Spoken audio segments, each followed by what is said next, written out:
Welcome. In front of me is a Samsung Galaxy Tab S6 Lite, and today I will show you how you can enable your power saving mode on this device. To get started, you'll want to pull down your notifications by swiping down from the top of your screen like so, and then swipe down once again to extend the list of visible toggles. Next, locate the power saving mode, which for me it is visible right over here. Click on it.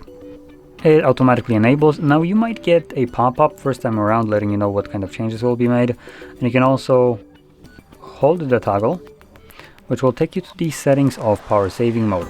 In here you have number one, just information on what will happen when it's enabled. You have things like background network usage, syncing, and location check will be limited. You can also set additional limits to save more power, which I'm not really sure how in here, unless it refers to these. Oh.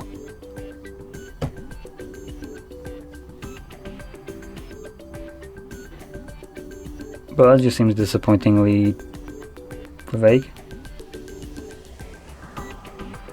Okay, so under the more options we don't really have anything, so, or at least I don't know how to access it.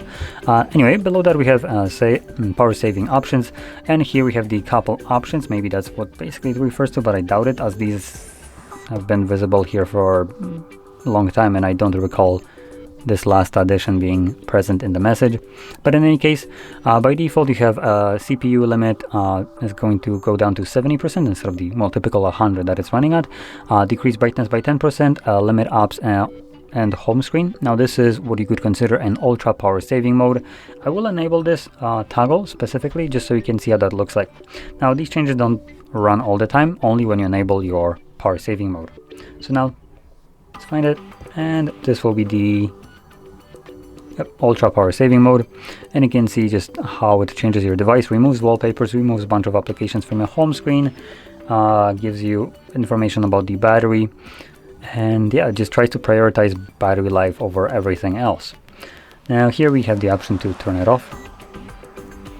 Now if you enable the ultra power saver, you will need to go back to the settings, and here by holding it again and disable the toggle itself. Otherwise, next time you turn on your power saving mode, it will again re-enable the ultra power saving mode.